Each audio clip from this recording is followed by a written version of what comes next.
Meus amados irmãos e irmãs, a paz do Senhor Jesus. Aqui é o pastor Chico Chagas, da Assembleia de Deus Pão da Vida, da cidade de Mossoró, estado do Rio Grande do Norte. A mensagem de hoje eu quero dar um título a ela: o silêncio de Deus. Se o silêncio de um amigo qualquer é difícil, imagine o silêncio do nosso poderoso Deus. Como é difícil. Houve um momento que Jesus na cruz, num momento de angústia, ele diz assim: Eli, Eli, lama sabachthani, Pai meu, por que me desamparastes? Mateus 27:46. Que momento difícil para Jesus Cristo, naquela hora de angústia, ver que seu pai virou o rosto e não quis olhar para ele. Deus não olhou para Jesus, porque naquela hora, se olhasse, ele destruiria a terra, destruiria os homens, arrancaria seu filho da cruz. E o resultado dessa ação de Deus? Nós não seríamos salvos, estaríamos eternamente condenados. Deus calou-se para que o sangue de seu filho falasse mais alto, e agora este sangue ecoa por toda a eternidade. Deus se cala e não responde para não tirar a nossa bênção. Isso faz parte do projeto de Deus, faz parte dos sonhos de Deus para nossas vidas. Ele fica em silêncio para que nós venhamos a falar, orar, clamar. Enquanto isso, ele está olhando, cuidando, guardando, e no momento certo ele vai gritar, bradar, e o seu alarido vai soar. No momento certo, no momento dele, está na agenda de Deus a declaração da tua vitória, e ninguém pode revogar o que Deus vai fazer na tua vida. Sara, esposa de Abraão, fez isso. Em Gênesis 17:19 diz: E Deus disse: Na verdade, Sara, tua mulher, te dará um filho e chamarás o seu nome Isaque.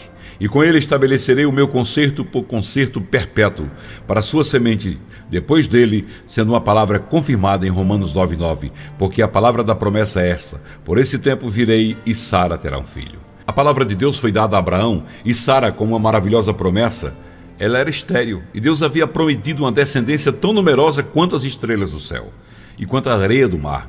E assim passaram-se dias, meses, anos, e era a mesma frustração. Por fim, Sara decide resolver a situação da sua maneira, por conta própria.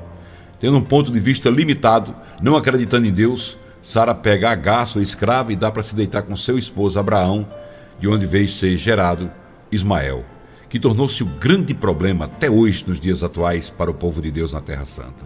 Os muçulmanos representam a descendência de Ismael, e como esse povo tem matado o povo de Deus, tem afligido o povo de Deus. Quando Deus fala com você através da Bíblia, da oração, de revelações, Ele tem uma promessa, um propósito em mente para a sua vida. Mesmo que pareça estar calado, Deus cumpre o que fala, e o momento em que Ele cumpre é o tempo certo dele. Demorou 25 anos para que Isaque, o filho da promessa, nascesse.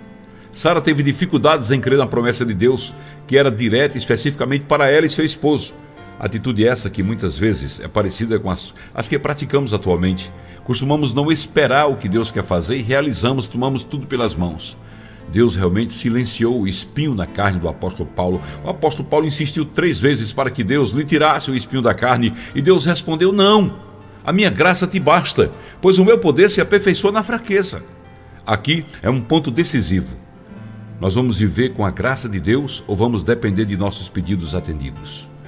Por outro lado, se apenas a graça de Deus é suficiente, para quem vamos continuar orando? Porque a oração deve ser contínua, claro. Dentre os personagens bíblicos que aprenderam a arte da espera, sem dúvida, está José. Na sua trajetória da cisterna em Israel até o trono no Egito, o encontramos exercitando sua esperança em Deus. Ele deve ter padecido durante anos que esperava o agir de Deus. Talvez a experiência mais difícil para José tenha sido entender a omissão do copeiro quando foi reintegrado ao posto e não lembrou dele. Isso passaram-se 2 anos com mais 13.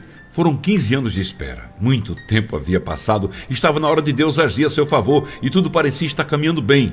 O sonho dos amigos da prisão, a interpretação, seu rigoroso cumprimento, assinalaram que o tempo da angústia chegava ao fim. Era só o copeiro se lembrar do seu pedido e ele estaria livre. Por que não aconteceu? Porque Deus ainda trabalhava nele e nas circunstâncias para cumprir seus propósitos. Não havia tempo determinado para a espera de José. Era Deus que lhe decidia. Ele sabia a hora certa que José estaria preparado para assumir o trono do Egito. Mesmo que Deus não responda, Ele está te ouvindo. Ele está te conduzindo mais para perto dele. Se você ora, se você confessa, se você crê nas promessas de Deus, o silêncio dele permanece. Mas nada pode impedir a ação dele na sua vida. Às vezes o silêncio de Deus é pedindo um pouco mais de oração, um pouco mais de clamor, um pouco mais de atenção para Ele. Se Deus nos responde na hora que pedimos, a coisa fica muito fácil. Dentre todas as manifestações humanas, o silêncio continua sendo, aqui de maneira muito pura, melhor exprime a estrutura densa e compacta, sem ruído, sem palavras, do nosso inconsciente próprio. Ou seja, o silêncio de alguém pode levar outras pessoas a uma reflexão sobre este silêncio. Mateus 27:12 nos diz que enquanto Jesus era acusado de coisas que não havia feito, Jesus nada respondeu. O silêncio de Deus era a forma dele fazer seu povo refletir sobre sua ingratidão, apesar de tudo que Deus havia feito para eles até então. Segundo a psicologia humana, o silêncio é a melhor forma de repreender uma criança. Quando uma criança começa a fazer birras, exigir certos mimos, a melhor maneira é você tratá-la ignorando-a. Deus estava tratando através de seu silêncio das birras e mimos do seu povo. O silêncio é um sinal de respeito, já que geralmente nos calamos em velórios, em audiências públicas, cultos religiosos, concertos musicais, vestibulares ou durante a execução do hino nacional. O silêncio é sinal de respeito e sintonia espiritual. Deus respeitava a decisão do seu povo em decidir manter-se longe dele. Porém, como ele não poderia ficar sem fazer nada, ele agia. O silêncio também pode ser a forma de alguém se preparar para alguma ação extraordinária. Quando nos calamos, temos mais tempo para ouvir e analisar o que podemos absorver, o que foi útil para nós, o que podemos aproveitar de tudo que ouvimos. O silêncio revela uma profunda sabedoria. Leia aí Eclesiastes 9:17 e Provérbios 11:12 e veja a importância do silêncio. Mas a maior função do silêncio de Deus com o povo judeu foi, sem dúvida, gerar nesse povo uma fome intensa por ele. Desde Abraão até Malaquias, Deus sempre se manifestou de maneiras visíveis, quer seja com sinais ou até mesmo falando aos seus profetas. Deus sempre esteve por perto e ainda assim o povo sempre contrariava ou duvidava da vontade de Deus. O silêncio de Deus termina quando envia seu Filho com o propósito de nos aproximar novamente a Ele.